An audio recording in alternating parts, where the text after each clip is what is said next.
Hi, I'm Tim Morris. I'm here with my Times-Picayune NOLA.com colleague Jarvis DeBerry, and we're going to be talking about the New Orleans mayor's race today, and specifically the Desiree Charbonnet campaign dumped some documents last week asking questions about how LaToya Cantrell had used her city council credit card over the previous 5 years. So my start-off question is, is that something voters need to be concerned about, or is it just politics as usual? I don't think those are mutually exclusive. I think that you could count it politics as usual and still be concerned about it. You have the Charbonnet campaign equating this with bank robbery, and you have the Cantrell camp saying there's nothing, and I think the answer is somewhere in between. Well, I don't know if any rules were broken as far as her using her credit card, for the simple fact that the rules are so loose to begin with. And then you have the the campaign finance laws, which are themselves loose as well.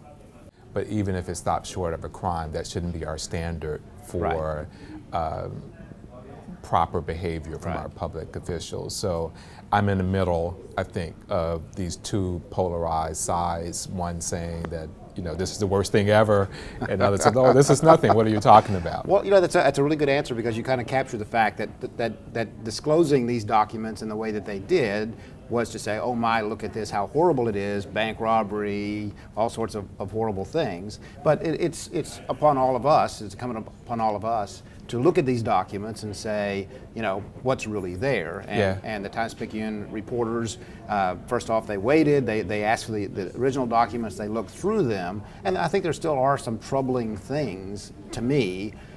First off, it was a system that was very loosely regulated.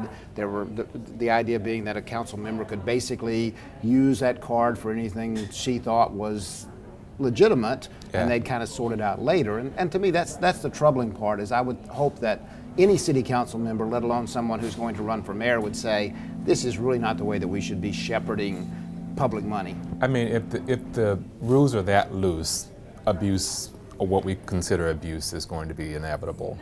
And then at the same time, you have the matter of what the policy is for the city council, and then at the same time you have our state campaign laws, which in previously editing, that those are pretty loose too. So when Cantrell says, oh, I could just use my campaign money to address that, things that don't seem to actually square up with campaign purposes, but yet we've seen a long list of things that Louisiana politicians have assigned to campaign accounts that don't seem to jive with campaign expenses. So we have this bigger issue about how we regulate campaign finance money and so forth, which I think is true, because apparently the city council credit cards, as long as you didn't buy alcohol or something for personal use, you were okay. And campaign finance money, I'm not even sure there is anything you can't use it for, because people have used it for some personal things. Vehicles have been bought, luxury vehicles, tickets to LSU games. Suites at Tiger Stadium, and our system has decided that that's okay. And so again, I'm back to the point where I think that for LaToya Cantrell, I don't think that she broke any laws, mainly because there weren't any laws there to be broken, and that's to her good, I guess. But that at some point somebody needs to look and say, when you're dealing with public money or money that someone's given you for a purpose of running for office, can't somebody show some restraint and some vigor to how they do that? Well, my general position is I'm suspicious and skeptical of any public official who has a credit card, because maybe that's my cynicism coming through, but I have this idea and expectation that if you give a public official a credit card, they're probably going to stretch the rules a little bit further than I would for my own personal card use. So yeah, again, I don't want to dismiss these allegations out of hand. At the same time, I want to acknowledge the context in which we are talking about. I don't know how her expenses square up against other members of the city council, past or present, nor do I know how they square up against other public officials in the city and parish at large. And our reporters have requested those documents, so we will have some comparison. There's another little twist I want to ask you about, and that is the fact that Apparently someone took exactly the same documents that came from the Charbonnet camp and created an anonymous complaint that was given to the district attorney, Leon Cannizzaro. So Leon Cannizzaro has said, and Leon Cannizzaro is a very strong supporter, an early endorser of Charbonnet, and he says, to be above board, I am sending this off to the state attorney general, Jeff Landry, and I am, although he's not officially recusing himself, saying, I just want to do everything that's right. And so I guess my question is, did he do the right thing? Well, what happened to the DA's policy of not talking about investigations? And I think that's the question that people have every right to ask. According to emails and correspondence from the DA's office, they thought that this was the right thing to do. They were going to answer questions if they were asked about it. But that doesn't square up with what his policies in the past. So it is going to strike people, especially those who are more inclined to support Ms. Cantrell, that the DA has his finger on the scale here, and that by announcing that I don't have anything to do with it, he is announcing an it. Right.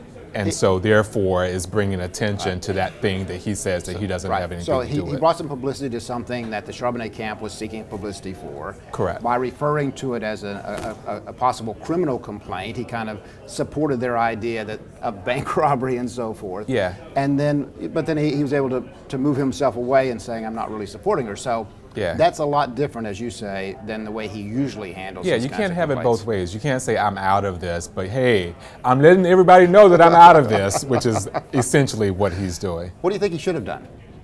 I think he should have kept quiet. I mean, if he were going to send it to the Attorney General, there was no reason for him to tell anybody that he had sent anything to the Attorney General. And if we had asked him what he was going to do about, well, I guess we wouldn't have even known there was an anonymous complaint. I think the typical response is, I can't confirm or deny that any investigation is underway. I mean, that's how they usually do things. I'm not going to confirm it, I'm not going to deny it, and I don't know why, for whatever reason, that was not an option this time.